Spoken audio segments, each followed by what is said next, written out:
Number one, because when you hire a president, you hire someone who takes an oath of office to be America's chief executive. That does not mean to run a department. It doesn't mean to decide how many paper clips are on the desk at the White House. It means that you take a solemn oath to turn the good intentions of the campaign into real, positive, enduring changes in the lives of the American people. And she is the best change maker I ever knew. You heard Henry Cisneros talk about this a little bit, but when I met Hillary, we were not much older than most of you. And we were in law school. Most people could not wait to get out of law school. I mean, 1 year is enough. After that, you've been in school long enough, you've got a debt out the ears, you just want to get out, pay your debt off, go to work, get on with your life. Not her.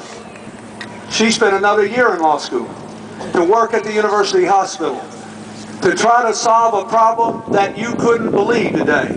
At that time, there were no substantial protections in American law against serious child abuse and neglect.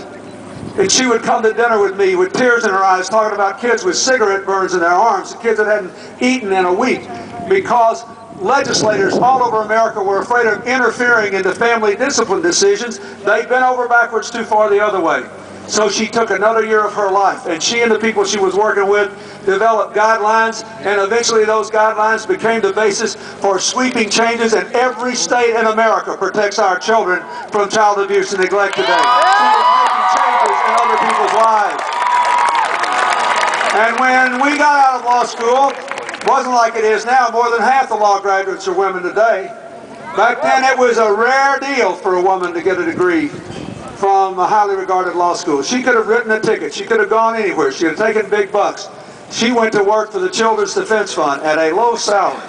And her first job as a young lawyer was knocking on the doors of poor people's houses in New Bedford, Massachusetts, to find out why their children were so likely to drop out of school.